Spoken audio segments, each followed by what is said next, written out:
ഇന്നലെ മുതൽ മന്ത്രിമാരടക്കം ഉദ്യോഗസ്ഥന്മാരടക്കം എല്ലാവരും ഈ സംവിധാനങ്ങളോടൊപ്പം ഉണ്ട്. നമുക്കിപ്പോഴും കൃത്യത കിട്ടാതെ വരുന്ന ഒരു കാര്യം എത്ര പേർ ഇതിനകത്ത് ഉണ്ടായിരിക്കും എന്നുള്ളതിനെ സംബന്ധിച്ചാണ്. അതിനിയും അന്വേഷണങ്ങളിലൂടെ മാത്രമേ നമുക്ക് മനസ്സിലാക്കാൻ വേണ്ടി കഴിയുള്ളൂ. പല നമ്പറുകൾ വരുന്നുണ്ട്, 30നും 40നും ഇടയിലുള്ള നമ്പറുകളാണ് അധികവും ഉയർന്നു വരുന്നത്. പക്ഷേ അതിലൊരു സ്ഥിരീകരണം ഉണ്ടാക്കാൻ എളുപ്പമല്ല. ഇനി ഇന്നലെ മുതൽ ആരംഭിച്ചിട്ടുള്ള 4 കൺട്രോൾ റൂമുകളിൽ വരുന്ന എൻക്വയറി കൂടി കണക്കിലെടുത്തായിരിക്കും നമുക്ക് അവസാന ലിസ്റ്റ് പറയാൻ പറ്റുക. ഏതെങ്കിലും ഒരു സ്ഥാപനത്തിൽ ജോലിക്ക് വരുന്നത് പോലെ എഴുതി ഒപ്പിട്ട് കയറുന്നവരാവില്ല. കാഴ്ചക്കാരായി വരുന്നവരുണ്ടാകും, അന്വേഷിക്കാൻ വരുന്ന ഉത്തരവാദിത്തപ്പെട്ട ആളുകളുണ്ടാകും.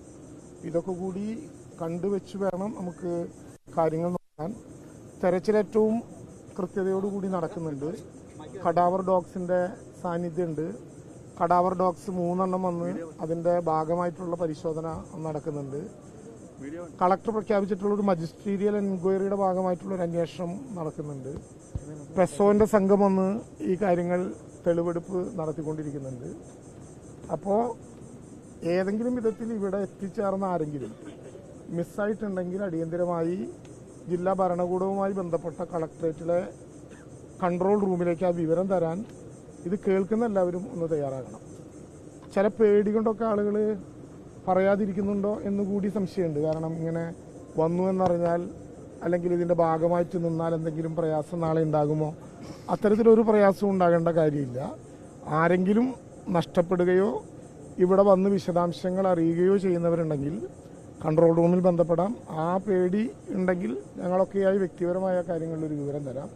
അതൊക്കെ കൂടി വെച്ചായിരിക്കും ഇപ്പോൾ ഒരു മറ്റു ഡീറ്റെയിൽസ് വരിക. രാവിലെ 10 മണിക്ക് അടിയന്തര ക്യാബിനറ്റ് യോഗം ചേരുന്നുണ്ട്.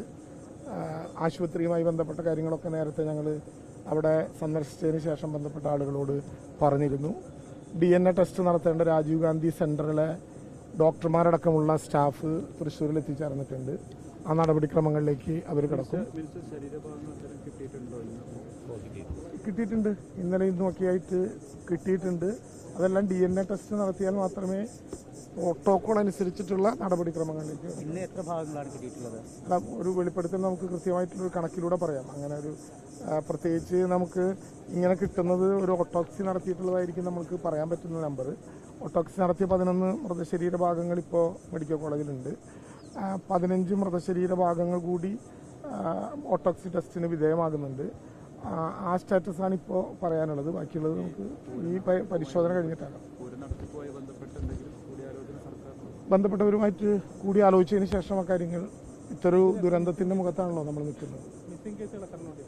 അല്ല, അത് നമുക്കങ്ങനെ കൃത്യമായിട്ട് പറയാൻ പറ്റുന്നില്ല.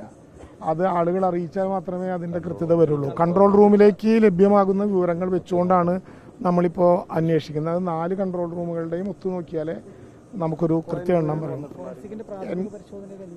ഇല്ല, അങ്ങനെ പറയാറായിട്ടില്ല. അങ്ങനെ ഒരു സൂചന പറയാറായിട്ടില്ല. അങ്ങനെ ഒരു ഘട്ടമായിട്ടില്ല. പരിശോധന നടന്നുകൊണ്ടിരിക്കുന്നു. ഈ ഘട്ടത്തിൽ നമ്മളത്തരം കാര്യങ്ങളൊന്നും പറയാറായിട്ടില്ലല്ലോ.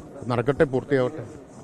ചൂടാണോ അതുപോലെ മറ്റെന്തെങ്കിലും ഇടപെടലാണോ? അതൊന്നും അത്തരം നിഗമനങ്ങളിലേക്കൊന്നും ഇപ്പോൾ എത്തിച്ചേരാൻ പറ്റില്ല. അന്വേഷണം നടന്ന ശേഷം പറയേണ്ട കാര്യങ്ങളുണ്ട്.